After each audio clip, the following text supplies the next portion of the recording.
राजनीतिक कर्मको सिलसिलामा आज यहाँ भेट भयो, अलौकिक हो।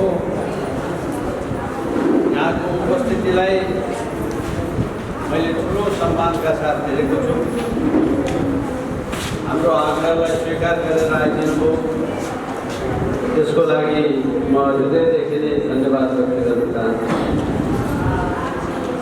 आजको सभामा मसँग पाल्नुभएका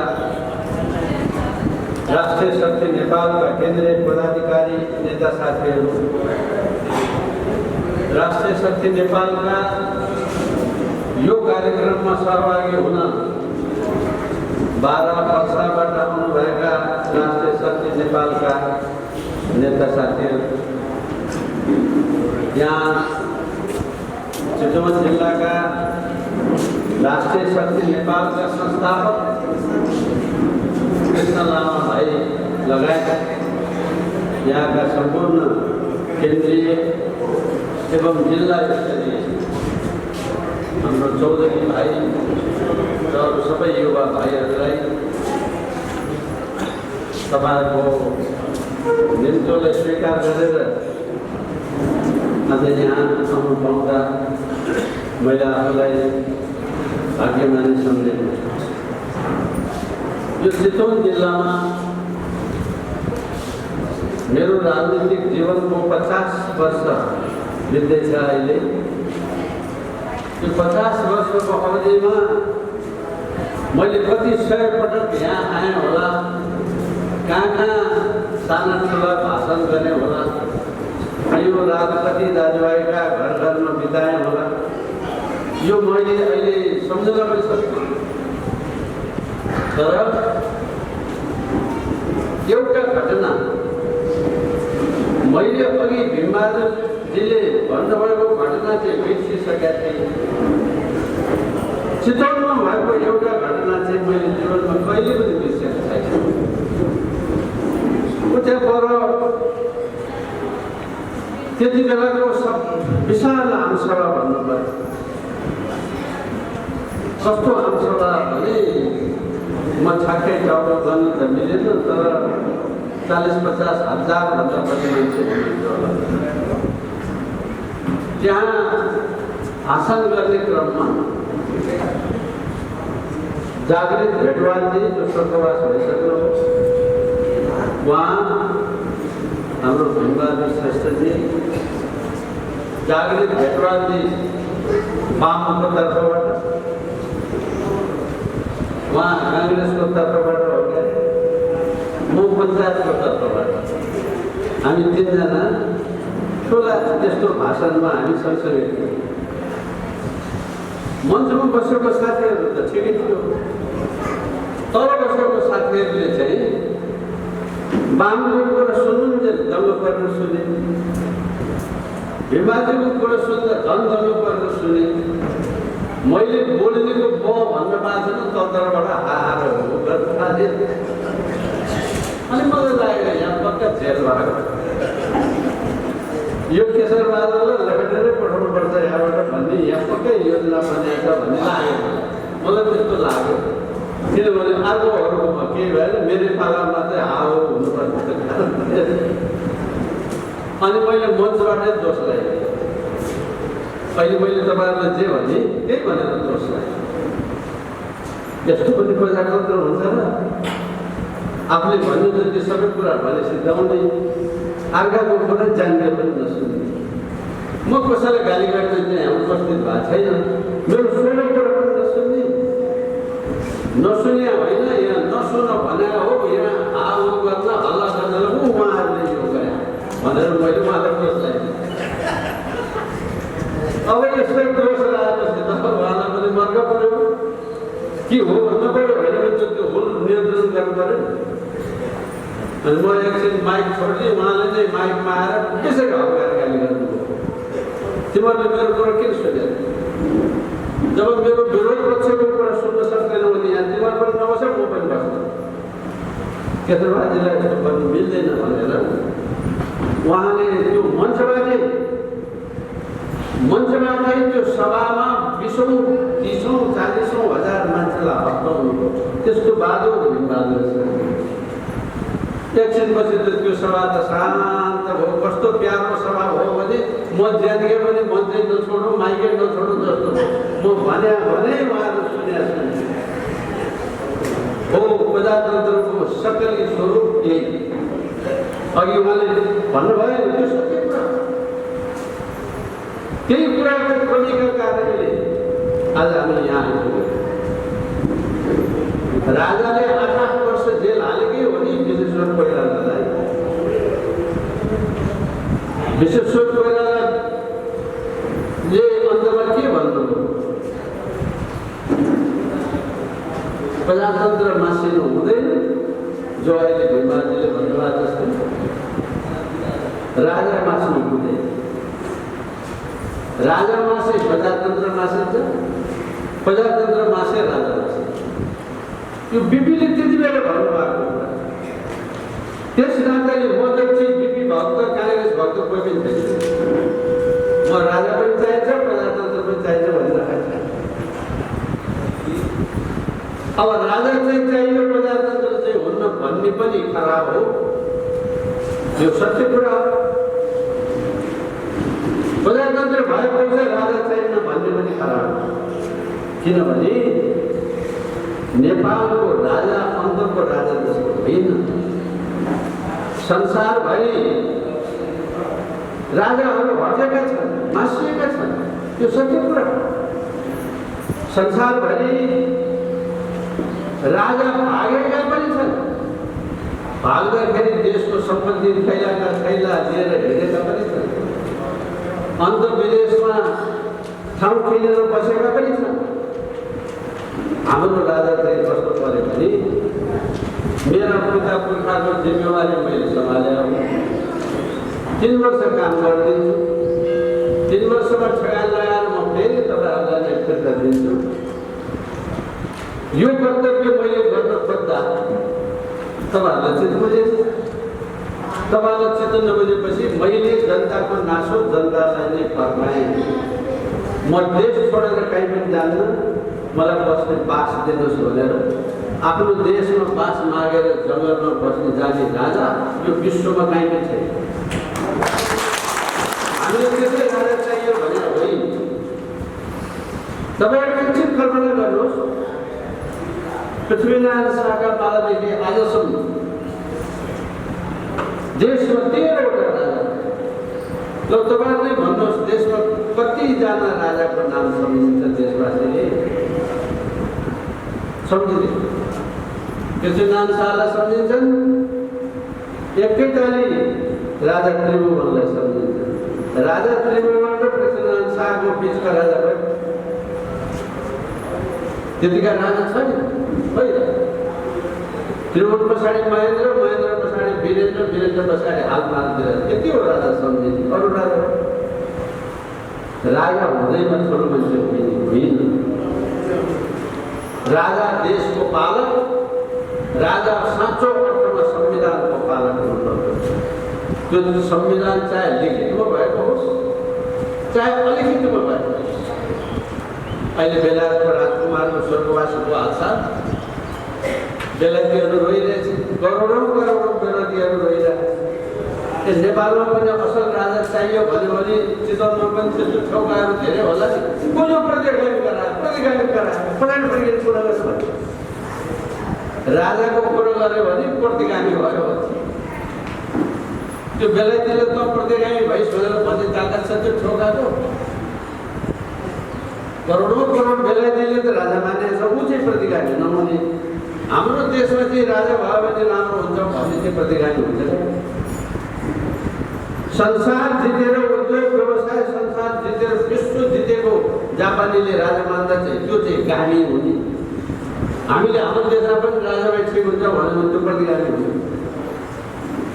अब त्यो छेउको कराउँछ प्रतिगामी भनेर अरू जति सब भैचुक भएर त्यो बिग्रेका कारण त्यसरी पनि नराम्रो कुरा नराखेको भने अब राम्रो कुरा ल्याऊ भन्नलाई के भन्छ? म टेलिभिजनमा सामाजिक सञ्जालमा रातदिन यस्तै कुरा गरिरहेको छु। तपाईँहरूले सामाजिक सञ्जाल हेर्ने बानी लागेको मान्छे अथवा सामाजिक सञ्जालसँग अभ्यस्त हुनुहुन्छ भने यहाँहरूले मबाट भनिएको कुराहरू यस्तै यस्तै कुराहरू पाउने। विश्वमा कहीँ पनि यो मानव मात्रमा यो देशको भन्ने कुरा जोड्दैन। मानव मात्रमा पहिचान नभएको मान्छे हुँदैन, पहिचान नभएको समाज हुँदैन, पहिचान नभएको देश हुँदैन। हाम्रो मुलुकको पहिचान के त? बिगार्न, भत्काउन, मास्न, नाच्न, पड्काउन, च्यात्न, मार्न मात्रै जानेकाहरूले आज 31 वर्ष भयो शासन गरेको। हिजो पन्जाबले 30 वर्ष शासन गर्यो, 30 वर्ष शासन गर्यो भन्थे, अहिले 31 भयो।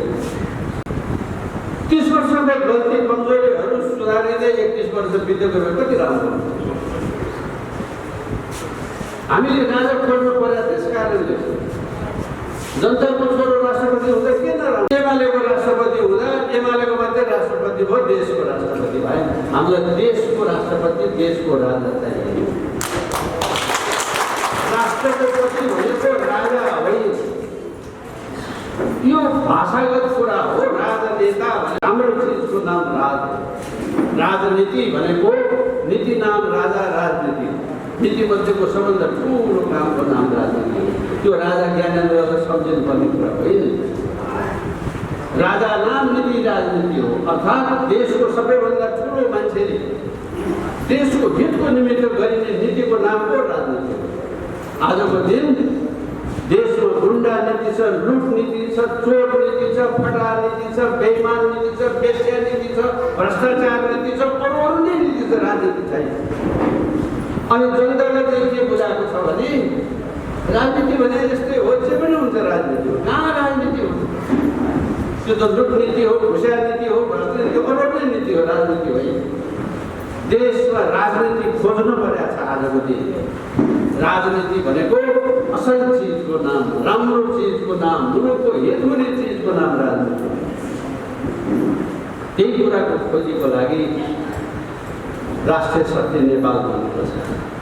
अब पार्टी भएर भएन, देशमा देशवासी बन्नु पर्यो, देशमा नेपालमा नेपाली बन्नु पर्यो। अहिले भर्खर मेरो यस्तो परम मित्र साथीले भन्नुभयो भने म हिमबहादुर श्रेष्ठ मात्रै हो उहाँ भन्ने, तर उहाँ काङ्ग्रेस हो। म त केशरबहादुर श्रेष्ठ मात्रै हो। म कुनै पार्टीको होइन, म नेपाली हो। मैले खोजेको चाहिँ त्यो। तपाईँहरू सबै यहाँ पार्टी बिनाको कोही मान्छे हुनु होला? को एकजना हुनुहुँदो रहेछ। ल म तपाईँको कर्मी, अर्को कोही छ भने उठाउनुहोस् कि आफू उहाँ पनि हुनुहुन्छ। उहाँ हुनुहुन्छ 4 जना। अर्थात् मैले भन्न खोजेको, यहाँलाई अनुरोध गर्नु खोजेको कुरा चाहिँ के भने छातीमा हात राखेर सोच्नुहोस्, यो 31 वर्ष के भयो? हिजो पञ्चायतले त्यही गल्ती गरेर देशमा महाभारत हो। सबै पञ्च नेपाली, सबै पञ्च नेपाली, सबै नेपाली भयो। के बाबा दुनियाँमा सबै नेपाली पञ्च, सबै पञ्च नेपाली हुन्छ कहीँ? म त होइन भन्नको मान्छे राष्ट्रिय पञ्चायतमा। दुनियाँमा त्यस्तो हुँदैन, जबरजस्ती हुँदैन। अहिले के हो?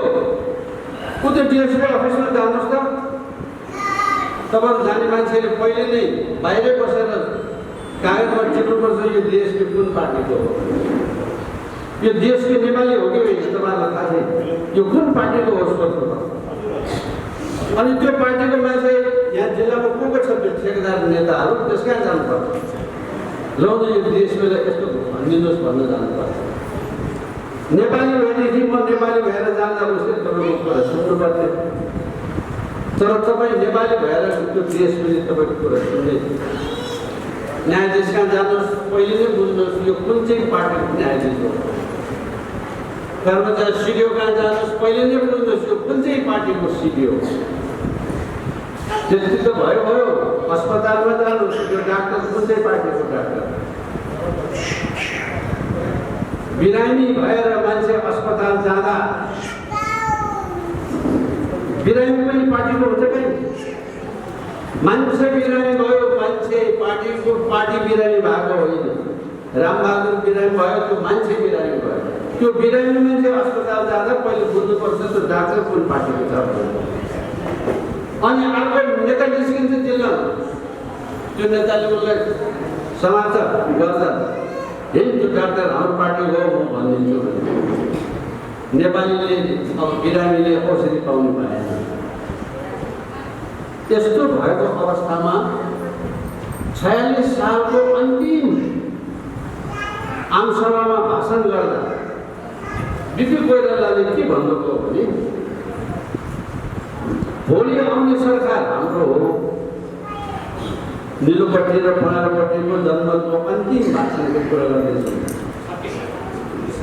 36 सालमा 36 साल राजनेता भने त्यस्तो हुन्छ। भोलि आउने सरकार हाम्रो हो। हाम्रो सरकार आएपछि अस्पतालको डाक्टरले इमर्जेन्सी हडताल गरेको हामी खप्दैनौँ है डाक्टर, याद गरेर होला। यो बिपीले बोलेको भाषण म जस्ता तस्तै तपाईँलाई भनिरहेको डाक्टरले जान्छ नि बिरामी पार्टीको हुँदैन। त्यो बिरामी दुर्भाग्यवश आज स्कुलमा जानुहोस्, यो स्कुल कुन पार्टीको, मास्टरमा जानुहोस् मास्टर कुन पार्टीको, कलेजमा जानुहोस् यसको सञ्चालक समिति कुन पार्टीको। यहाँ बिना पार्टीको कोही मान्छे छ देशमा? मलाई म देशवासीको खोजी हुन्छ, नेपालीको खोजी हुन्छ। नेपाल हुनुपर्छ पहिला अनि त्यस पछाडि पार्टी। त्यसो गर्दा गर्दै देश सिद्धेर मास्टर जान लागिसक्यो, सिद्धिसक्यो पार्टीको नाम। त्यस कारणले राजनीतिमा भोट हाल्दा कसैले भोट जिताउँदा हराउँदा आफ्नो पार्टी भन्नुहोस्, मन लाग्यो उम्मेदवार जिताउनुहोस्, त्यो सब खुसीको कुरा हो। तर समाजको कतिवटा यस्ता अङ्ग छन् जहाँ पार्टीगत राजनीति हुनु हुँदैन। दुर्भाग्यवश देशको प्रशासन कर्मचारीमा जानुहोस्, हाकिम पहिले सोध्नुहोस् त्यो कुन पार्टी, त्यो पार्टीलाई त्यो युनियन ट्रेड युनियन भनेपछि छेउछाउमा त्यो ट्रेड युनियनले बसिरहन्छ हाम्रो पार्टीको काम गर्छ कि गर्दैन, जनताको काम गर्ने होइन। जनता केही ट्रेड युनियन कहाँ जान्छ, मेरो काम त्यसले गरेन गराइदेऊ। अर्थात् यो देश पार्टीको हुँदा हुँदा चुनिँदा बिग्रिँदा नासिँदा अब केही मागिरहेको देशै हराउला देशै मास्यला भन्ने चिन्ता हुन्छ। त्यस कारणले पार्टी होइन अभियान गर्नु पर्यो, नेपालीलाई नेपाल चिनाउनु पर्यो। पृथ्वीनारायण शाहले त अगुवाई गरे हो, मरेको त तपाईँ हाम्रो पिता पुर्खा हो नि। यो देश आज छ भन्नुहुन्छ भने नेवार नवार पनि देश हुँदैन, थारू नभएर पनि देश हुँदैन, क्षेत्रीबाहुन नभएर पनि देश हुँदैन, पृथ्वीनारायण शाहको फौजमा त मगर नभएर पनि देश हुँदैन, यो के भन्छ मगर नभएर पनि हुँदैन, गुरुङ नभएर पनि, सबैले मिलेर बनाएको देशको थियो। अब हाम्रै देशभित्र हामी यो चाहिँ आदिवासी, यो चाहिँ बाहिरियावासी त्यस्तो हुन थाल्छ। हाम्रै देशभित्र कोही जाति कोही जनजाति हुन थाल्छ। जनजाति भन्दाखेरि मान्छे आफूलाई दम्नुपर्छ, मनपर्छ। मलाई त म लाज हुनुपर्ने हो, म नेपाली हुँ भन्दा गर्व हुनुपर्ने हो। पछाडि परेको क्षेत्रलाई हेर्नुपर्छ, पछाडि परेको वर्गलाई हेर्नुपर्छ, विकासमा पछि परेको क्षेत्रलाई झन् हेर्नुपर्छ। चाहेर नचाहेर इतिहासको क्रममा उत्पीडनमा परेका महिला दिदीबहिनी वा हिजो अछुत भनिएका दुःख पाएकाहरूलाई विशेष हेर्नुपर्छ। त्यो जायज कुरा, तर जात र भाषाको नाममा देश बाँड्न पाइँदैन, संघीयता खारेज हुनुपर्छ भन्ने हाम्रो मान्यता छ। यो विश्वमा 232वटा देश छ दाजुभाइ दिदीबहिनीहरू। आजको दिन यो पृथ्वी लोकमा 232वटा देश छ। 232वटा देश भएको यो पृथ्वीमा जम्मा 24वटा देशमा संघीयता छ। 24वटा। अमेरिकाको संघीयता हेरेर नेपालमा संघीयताको गुड्डी हाँक्नेहरू यहाँ थुप्रै छ। नेपाल अमेरिका जस्तो होइन। अमेरिकाको संघीयता यहाँ ल्याएर नेपालमा सफल हुँदैन। रुसको जस्तो संहिता खोजेर यहाँ संहिता खोजीमा थुप्रै छ। आत्मनिर्णयको अधिकार भनेको तपाईँको मेरो कुरा मिले मसँगै बस्छु, नमिले म छोडेर जान्छु, अन्त्य जान्छु। यो देशको कुनै भागमा तपाईँ अन्त्य जान्छु भनेर जानु दिन सक्नुहुन्छ? के भन्यो जुलुस कहिलेकै मान्छेले थाहै छैन। यो कसैको विरुद्धको झन्डा होइन नि, यो तिनको चन्द्र सूर्यको झन्डा। त्यो झन्डालाई समेत बोलिदिने मान्छे त छैन देशमा। कसको हानि गरेको छ त्यसले, कसले बिगार गरेको छ त्यसले, योभन्दा राम्रो यो भन्ने कुरा पनि केही बाँकी छैन। तपाईँ हृदय देश मास्दिने कसैबाट आश्रित पालित पोषित र निर्देशित भएपछि हालत यस्तो हुन्छ।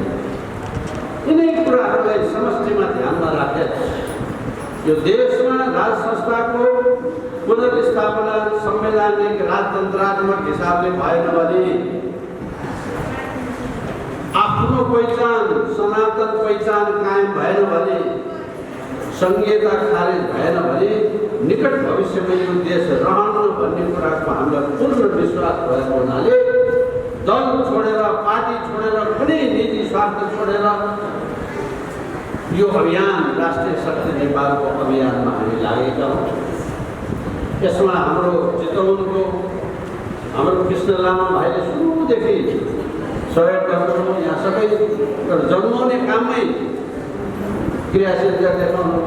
आज आएर यत्रो वडामा नगरमा सारा बन्दोबस्त गरिकन आज जिल्ला समिति घोषणा गर्ने मौका दिनुभयो। यसरी यहाँसम्म आइपुग्नुभयो, तपाईँहरूलाई मैले धन्यवाद छ, मेरो हृदयदेखि नै बधाई छ। आजको दिन हामीले यो काम गरेको यति छोटो अवधिमा 8-9 महिना त कोभिडको कारणले घर छोडेर बाहिर निस्किन पनि नसक्ने, बाहिरको मान्छेसँग भेट्न पनि नसकिने अवस्था हुँदाहुँदै हामी 64वटा जिल्लामा जिल्ला समिति गठन भइसकेको छ। आज चितवन 65औं नम्बर, भोलि रूपन्देही भैरवामा हामी जान सक्छौँ, त्यो 65औं नम्बर। म यहाँबाट काठमाडौँ फर्किँदा नफर्किँदा म 70वटा जिल्लामा हाम्रो यस्तो जिल्ला सङ्गठन भइसक्यो भन्नु पाउने भाग्यमानी मान्छे। यहाँभन्दा बढी अरू के गर्न सकिन्छ? हाम्रो यो अभियानमा अघि पूर्व जज साहब रामकृष्ण थापाले भन्नुभयो, उहाँ बुटवलमा भोलिको सभामा त्यो सभालाई त्यहाँको स्थानीय र भूतपूर्व सुरक्षाकर्मी साथीहरूसँग कोअर्डिनेसन समन्वय गर्नलाई रामकृष्ण जज साहब र अर्को जज साहब उहीँ खटेर उहीँ बस्नु भएको छ। भोलि त्यहाँ पनि भव्य सभा हुँदैछ। सशस्त्र प्रहरीको एसएसपी चाहिँ यो सङ्गठनको सह अध्यक्ष नै हुनुहुन्छ, उनको वक्ता अघि तपाईँले सुनिहाल्नुभयो। सशस्त्र प्रहरीका ठुल्ठुला पदाधिकारीहरू, जनपद प्रहरीका ठुल्ठुला पदाधिकारीहरू र यो इन्टेलिजेन्स डिपार्टमेन्टका ठुल्ठुला पदाधिकारीहरू आज राष्ट्रिय शक्ति नेपालमा आबद्ध हुनुहुन्छ, किनभने देश हराउन लागेको चिन्ता छ। त्यति मात्र होइन, महिलाहरूको ठुलो सङ्गठनको काम सुरु भएको छ। हाम्रो केन्द्रीय तहमा यज्ञलक्ष्मी थापा भन्ने वरिष्ठ महिला केन्द्रीय अध्यक्ष हुनुहुन्छ। जिल्ला जिल्लामा महिला पुरुष सक्रिय हुनुहुन्छ। 2 महिनाको अवधिमा जिल्लामा जिल्ला समिति बनाएर त्यो राजमार्गको छेउमा गाउँै पछि वडै पछि इकाइहरू गठन गरेर हामीलाई त्यहाँ पनि जिल्ला समितिको नियुक्त गर्न आउनु भएको बहिनी यहाँ यही हुनुहुन्छ। देशभरि यो लहर अहिले कर्णाली अञ्चल ओहोरदोहोरको लागि अझै अलिकति गाह्रो, कोभिडको कारणले गाह्रो भयो, अस्ति जाडो महिनाले गाह्रो भयो। त्यस्ता कारणले 2-4-8-10वटा जिल्ला बाँकी भएको भए पनि बाँकीहरू देशभरि यो लहर आएको छ। अहिलेसम्म हामीले 18-20वटा जिल्लामा साना ठुला सडकमा आन्दोलन गरिसक्यौँ। हाम्रो आन्दोलन भद्र अवज्ञाको आन्दोलन हो। हामी हतियारवाला आन्दोलनवाला होइन। चितवनलाई जति हतियारवाला आन्दोलनले दुःखहरू कसैलाई दिएको छ जस्तो मलाई लाग्दैन। चितवनवासी अझै थाक्नु भएको छैन भने गरी खानु होइन भनेदेखि बाटो हिँडेको बस चढेको आइमै केटाकेटीलाई समेत मारेर राज्य गरेको मान्छे यहीँ छन् क्या? यसमा मैले भन्नु पर्यो। मान्छे मारेर कुरा गर्नेहरूलाई जेलको सजाय हुनुपर्छ, मार्नु होइन। के कुरा गर्नु? लुटेर खाने कुराको हद हुन्छ। चितवनका शिक्षकले गर्नुभयो कि गर्नुभएन मलाई थाहा छैन। म यहाँ क्याम्पसको एकजना देखिराखेको छु। स्कुलको शिक्षकहरूले महिनाको 4 दिनको शनिबारको सरकारी शिक्षक हो। म शिक्षा मन्त्री हुन्छु। कतिजना शिक्षक प्राथमिक तहमा छन्, कतिजना निमावीमा छन्, कतिजना माविमा छन्, त्यो मलाई थाहा छ। एउटा शिक्षकले 4 दिनको शनिबारको पैसा माओवादीलाई 2 वर्षसम्म बुझाउँदा, प्राथमिक निमावी र मावि तहको शिक्षकले त्यति पैसा बुझाउँदा माओवादीले कति पैसा जम्मा गरे त्यो हिसाब लाखुले बुझाएको छैन। यो त कसले ताकत नभएर नबोले मात्रै हो। मैले भन्ने गरेको छु 104 वर्षको राणा शासनले हिसाब नबुझाएर सुख पाएन। 35-30 वर्षको पञ्चायतले हिसाब नबुझाएर सुख पाएन। 12 वर्षको बहुदल व्यवस्थाले हिसाब नबुझाएर सुख पाएन। यो माओवादी कुन चराको नाम हो? हिसाब नबुझाएर सुख हो। ख्याल रहोस्, हिसाब नबुझाइ सुख पाइने। हिसाब खोज्ने, हिसाब बुझाउने दिन चाँडै आउँदैछ। हिसाब नबुझाइ सुख पाइने, बिल्कुल सुख पाइँदैन। मैले गरे हुन्छ, यस्तो हुँदैन। त्यसमाथि राजनीतिमा झन् हुँदैन। मरेको लास त उखडेर फेरि झुन्ड्याउँछ, कहाँको सुख पाउने? त्यो लेनिन भन्ने मान्छेलाई गाडेको लास फेरि झिकेर तुन्द्रोमा पारे होइन भने मरिसक्यो, गाडिसक्यो, सिद्धियो भनेर सुख पाइँदैन। यो बडो खतरनाक चिज हो राजनीति भने। कहिले पनि चाहे त्यो पञ्चले होस्, चाहे कुनै दलीय मै हुँ भन्ने मान्छेले होस्, हिसाब नबुझाएर सुख पाइँदैन। नेपालीले मसँग त्यो ताकत छैन भने मेरो छोराले खोज्छ, छोरामा ताकत भएन नातिले खोज्छ, हिसाब नबुझाइ सुख पाइँदैन। तर नेपालको राम्रो कुरा चाहिँ के भने छोरा नातिलाई पर्खिनु नपर्ने, अब चाँडै नै आउला जस्तो छ त्यो दिन। चाँडै त्यो तपाईँ हामीले खोज्नै पर्दैन। देख्नु भएन हिजोको पूर्व प्रधानमन्त्री एउटाले नाम नलिनु भन्ने बुझ्नुहुन्छ होला, बालवाला प्रधानमन्त्रीलाई 30 वर्षदेखि विदेशीले यसै पालेको स्याहारेको सबै काम गरेको मलाई थाहा भन्छ। पूर्व प्रधानमन्त्री कुनै पार्टीको पूर्व प्रधानमन्त्री? बालवाला प्रधानमन्त्री के भन्छ?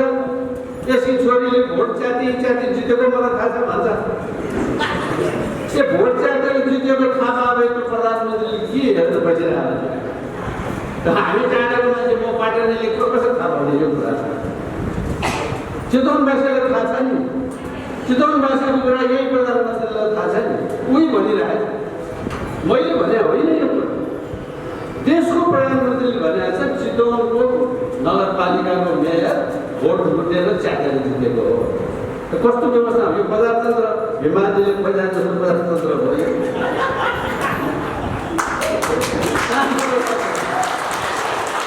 कहाँ छ प्रजातन्त्र? म भाषा प्रजातन्त्र भन्छु, उहाँको लोकतन्त्र भन्नुहुन्छ, त्यो लोकै तन्त्र अथवा जनतन्त्र, जे तन्त्र भन्नुहोस्, कहाँ छ?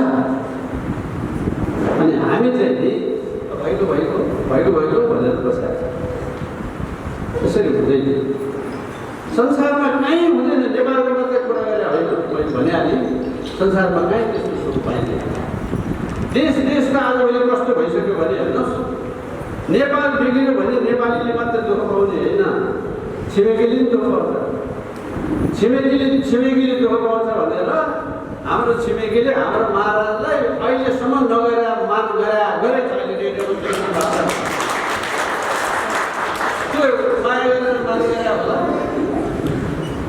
नेपालले बिग्रेपछि सुरुमा नेपालीलाई प्रयोग गर्न पाउँदा रमाइलो भयो। अस्ति एउटा दर्शकले भन्दै थियो 10-10 वर्ष यिनीहरूलाई पाल्यौँ हुर्कायौँ के गर्यो आखिर देशको सम्बन्ध पनि सिद्धियो संस्कृति धर्म पनि सिद्धियो बर्बाद पो भएछ भनेर उतारको एउटा दर्शकले भाषण गरेको तपाईँहरूले सुन्नुभएको होला मैले नाम नभने त्यस्तो थियो आज त हाम्रो माता धेरैलाई नै हामीले बरु जिन्दगीमा त्यति मान कहिले गरेनौँ होला दिनले दिन हाम्रो राजालाई त्यो पनि धुमधाम मान गरिरहेको के भएको यो रहरले भएको हो कि डरले भएको डर भन्नु भने नेपालीसँग के छ र डराउनु पर्ने रहर गर्नलाई के छ र रहर गर्नुपर्ने कारण जियोग्राफिक हो कारण राजनीतिक कारण भू राजनीतिक कारण अन्तर्राष्ट्रिय राजनीति कारण छिमेकी राजनीति कारण के छ अब ललितपुरकोले चितवनको मतलब छैन भनेर सोध्नु पाइँदैन चितवनकोले ललितपुरको मतलब छैन भनेर सोध्नु पाइँदैन भने जस्तै अब एक देशले अर्को देशको मतलब छैन भनेर सोध्न नपाउने दिन परिणाम हो म तपाईँहरूलाई हामी जे काम गरिरहेका छौँ यो कुनै नौलो काम हाम्रो बुद्धिले मात्रै धुन्दान के कुरा पत्ता लगाएर गरेका काम होइन हामीले जुन जीवन बिताइरहेका छौँ म अहिले 70 वर्षको मान्छे भएँ उहाँ हाम्रो मित्र 80 वर्षको हुनुभयो 80 पनि आउनुभयो क्यारे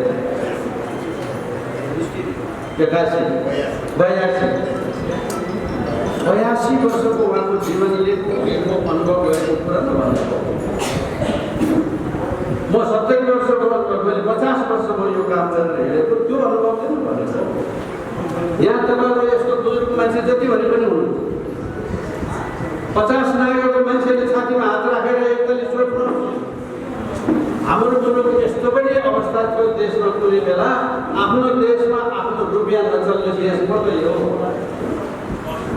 नेपालमा हिन्दुस्तानी पैसा मात्रै चल्थ्यो नेपाली पैसा चल्थेन थियो 50 नागेको बा काकाहरूलाई सोध्नु आफ्नो देशको एक भागबाट आफ्नै देशको अर्को भाग जाँदा विदेश भएर जानुपर्ने देश मात्रै हो कसले ल्यायो यहाँसम्म कसरी भयो यो देश यहाँसम्म यो सानो तपस्या सानो बलिदान सानो आँट र सानो बुद्धिले गरिने काम होइन त्यो काम नेपालमा राजा र राज संस्थाले मात्र गरेको छ ती बेइमानले काम गर्छ विदेशमा नेपाल चिनिएको छ राजाले चिनाएको स्वदेशमा युद्धविधि काम भएको छ राजाबाट भएको यसले त मासेको भत्काएको बिगारेको पड्काएको नासेकोदेखि बाँकी छैन किनभने मार्क्सवादले त्यही सिकाउँछ भएको कुरालाई मास आफ्नो स्वतः गर्ने अन्त जन्मेवाला पनि नेपालमा त जन्मेछ नेपालमा चाहिँ किन हो कुनै जन्मिँदै जन्मे झोलुङ्गे पुल भत्काएर मोटर जाने पुल बनाएर राम्रै हुन्थ्यो झोलुङ्गे पुल भत्काइदिने मान्छे गाउँले बापाले बन्द गर्दैन मोटर जाने पुल बनाउँदै त्यस्तो हराम बिगार्ने मास्ने मात्रै तपाईँहरूलाई अरू कुरा पञ्चमा भन्छु युरोपमा औद्योगिक क्रान्ति हुँदाखेरि 18औं शताब्दीमा अथवा भनौँ आजभन्दा 250-300 वर्ष अघि उद्योगपतिले मजदुरलाई चाहिने भन्दा बढ्ता शोषण गरेको हुँदा त्यहाँ मजदुरहरू भड्केर आन्दोलन भयो क्रान्ति त्यो कालो मार्क्स भन्ने एउटा मान्छे बिजुलीको पैसा पनि तिर्न नसक्ने महिनाभरि खाना पनि पैसा नपाउने गरिब मान्छेले दास क्यापिटल भन्ने 7 पेजको एउटा किताब दिएको 7 पेजको किताब यहाँ को गरिरहनु म राजनीतिक शास्त्रको विद्यार्थी भएको हुनाले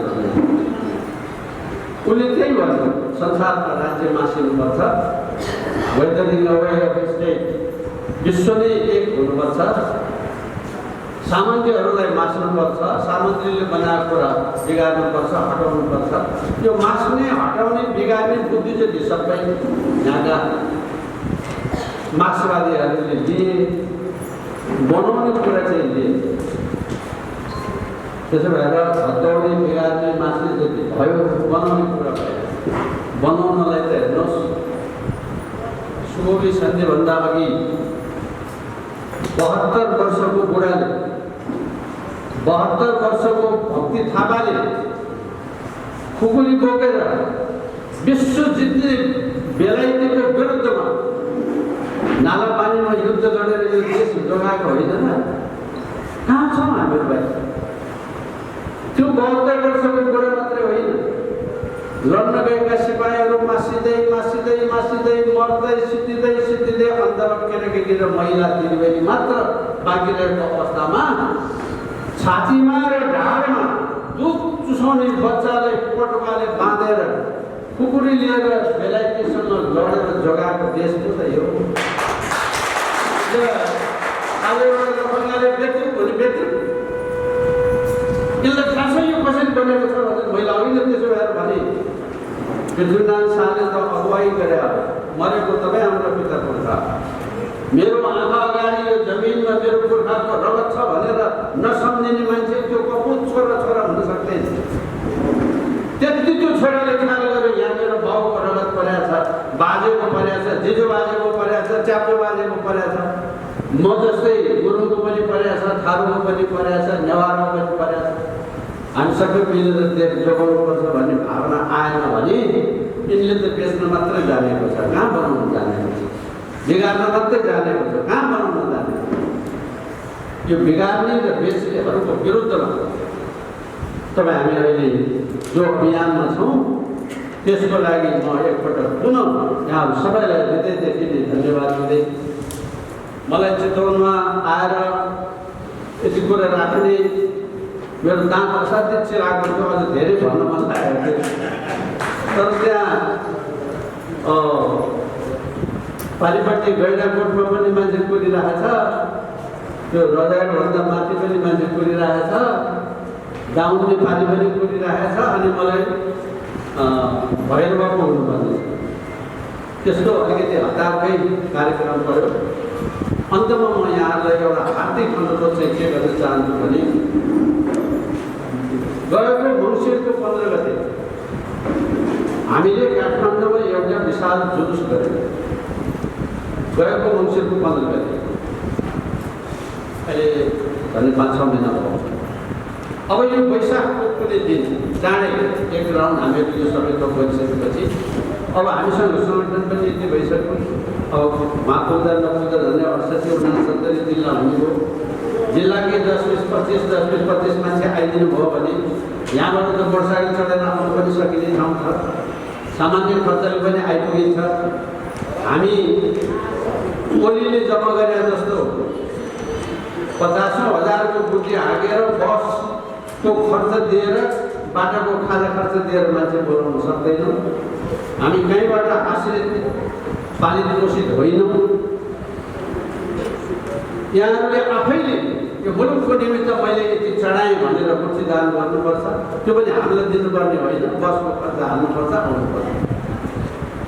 यहाँहरूले वरिपरिका अरू सबै जिल्लाहरूले सक्ने जतिले त्यसरी आएर सङ्घीय बलले जनताको बल यसलाई देखाइदिन पाए, यिनले किनेर ल्याउँदा कति मान्छे आउँदो रहेछन्, देशको मायाले आउँदा कति मान्छे आउँदो रहेछन्, त्यो कुराको जाँच हुन्छ।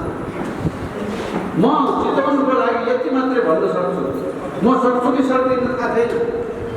म राजनीतिक मान्छे हो, राजनीतिक मान्छेको जीवन कर्म यस्तै हुन्छ। हामी आजको दिन पार्टी होइनौँ, हामी पार्टीको काम गर्दैनौँ, तर हामीलाई यो संविधान च्याप्नु परेको छ। यो नेपालीको संविधान होइन। आज जति देशमा विकृति छ यही संविधानको कारणले छ। त्यसो भएको हुनाले यो संविधानमा सुधार हुन्छ भने हुन्छ, संविधानमा फेरबदल हुन्छ राम्रै हुन्छ, भएन भने यो संविधान च्याप्नुपर्छ। जबसम्म हामीले यो संविधान च्याप्न सक्दैनौँ तबसम्म देश उभो लाग्दैन। म तपाईँहरूलाई एउटा वचन दिन्छु, संविधान च्यात्यो भने देशमा राजनीतिक परिवर्तन भयो भने अहिले आजको दिन यो देशमा देशभरिमा सबैभन्दा ठुलो सुकुम्बासीको समस्या भएको जिल्ला यो चितवन हो। देशैभरि मलाई त आश्चर्य लाग्छ, संसारमा देशमा देशको जङ्गल, देशको पानी, देशको खोला बाँडेर सुकुम्बासी बसाउने मलाई थाहा छैन। यस्तो देशको आर्थिक हिसाबले सम्पन्न हुनुपर्छ। अमेरिकामा पनि सुकुम्बासी करोडौँ करोड छन्, तर म सुकुम्बासी भन्दैन अमेरिकाले, किनभने उसलाई होटेलमा बसे पनि पुग्ने पैसा छ उसको बदलीमा, गाडीमै बास बस्नु पनि सक्छ, ऊ गाडीमै घर बनाएर काममा पनि हिँड्न सक्छ, त्यही गाडीमा बस्न पनि सक्छ। उसलाई घर चाहिँदैन। देशको विकास भयो भने यस्तो घर खोजेर हिँड्नु पर्दैन। किरासरी छोरी जन्माइरहने, वन बसिरहने, रुख काटिरहने, यति जग्गा मेरो हो, तेरो पार्टीले मलाई भनिरहने, पार्टीले म दिन्छु, मलाई भोट हाल मलाई दिन्छु भनिरहने, लालपर्चा बाँड्ने। त्यस्तो हुँदैन। यो गलत नीति हो। हर नेपालीले खान पाउनुपर्छ, लाउन पाउनुपर्छ, उसको स्वास्थ्यको सुरक्षा हुनुपर्छ, उसको पढाइको सुरक्षा हुनुपर्छ, उसले जागिर पाउनुपर्छ, उसको सिट अनुसारको काम आउनुपर्छ। त्यही पैसाले उसले घर बनाउन कि मोटर चढ कि डेरामा बस कि होटेलमा बस कि त्यस्तो गरेको त्यही हाल्नु छ। कति दिन बाँड्नुहुन्छ यो जङ्गल? कहाँ छ जङ्गल? म भए म त्यस्तो नीति बनाउँछु। कोही सुकुम्बासीले म मात्रै हुन्छ, कर्मवासीलाई सुकुम्बासी हुनुपर्दैन। सुकुम्बासीको नाममा बागमतीमा काठमाडौँको थापाले बोल्नुहुने बागमतीमा मजासँग बसाइ देख्नु भएको थियो। म प्रधानमन्त्री भयो भने भएको भइबाट उठाइदिन्छु, हुँदैन। तिमीलाई काम चाहियो हो, म काम दिन्छु, ग्यारेन्टी कामको गर्छु। बागमती खोला बिचेर बस्नु बुझ्नुभयो? उत्रो मनोहर खोलाको छेउमा जापानको राजाले नेपालको राजालाई विदेशमा तरकारी फुल निकासी गर्नलाई एयरपोर्टको छेउमा भएको हुनाले शेरबहादुर देउवा प्रधानमन्त्रीले त्यहाँ कुलिङ हाउस ठुलो चिसो घर जहाँ के भन्छ कोल्ड स्टोरेज जस्तो बनाउनलाई शेरबहादुर देउवाले शिलान्यास गरेर माओवादीले सबैले घर भाडाको सबै घरमा लाँदै उसलाई देश चाहिएको छैन, निकासा चाहिएको छैन, किसानको हित चाहिएको छैन, लुटेर खान मात्र परेको।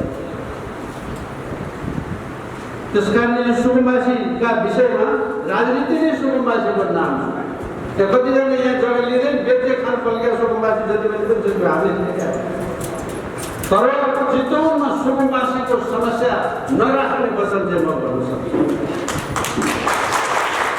काम चाहियो हो, माम चाहियो हो, सिप चाहियो, देशको जङ्गल, देशको पानी, देशको बाटो, गोल बाटो, अब एउटा टोरी खेल चाहियो भने हामी दिन सक्छौँ। अहिले नै यस्तो भइसक्यो, आजको 10 वर्षमा तपाईँसँग जङ्गल बाँड्ने ठाउँ हुँदैन। चितवनमा कहाँबाट बाँड्नु? भएन बाँड्नु।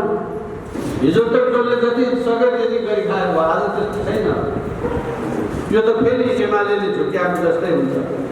घाँस बाँस कपासको नाममा हामी 4-4 बिघा जमिन दिन्छौँ भनेर झुक्यायो हो क्यारे भन्नाले त सबै एमाले भएन।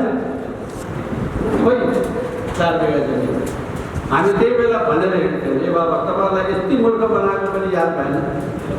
सबै नेपालीलाई 4-4 बिघा जमिन दिने हो भने योभन्दा 3 गुणा ठुलो नेपाल चाहिन्छ। हो भाइ, कहाँबाट ल्याउनुहुन्छ त्यत्रो नेपाल? हिसाब गर्नुहोस्, एउटा व्यक्तिलाई 4 बिघा जमिन भने कति स्क्वायर फुट हो? नेपाल कत्रो छ? हरेकले 4 बिघा जमिन दियो भने कहाँबाट ल्याउने अर्को नेपाल? यस्तो रपङ्गा आकाशमा टुक्रा भोटबाजी कुरा गरेर हो भनेर त्यही प्रकार हिँडेर हामीले यहाँसम्म आइपुग्यो। त्यस कारण यस्तो झुटो कामपट्टि लाग्नु हुँदैन। उपाय अनगिन्ती छ।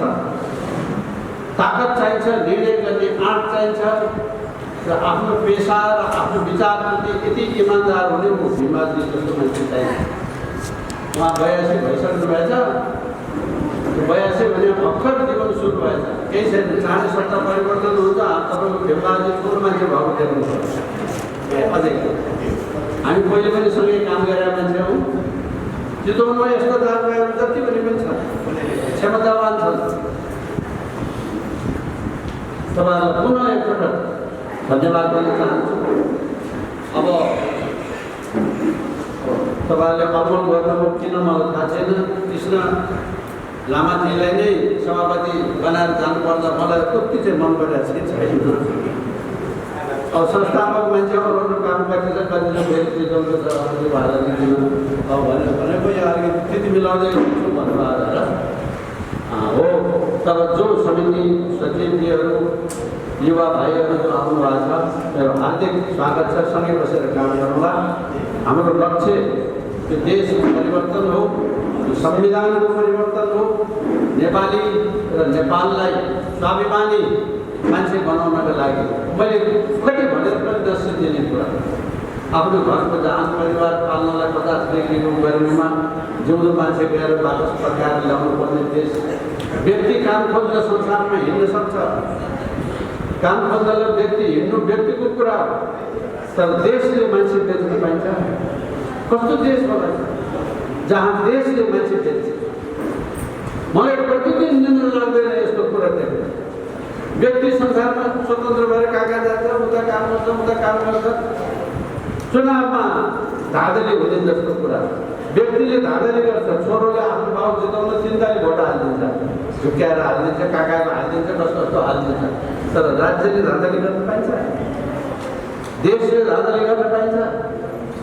देशले धाँधली गर्ने देश प्रजातान्त्रिक देश हुँदैन, लोकतान्त्रिक देश हुँदैन। म यति भनेर आजलाई यहाँसम्म बिदा हुन चाहन्छु। निकट भविष्यमा अझ ठुला सभाहरू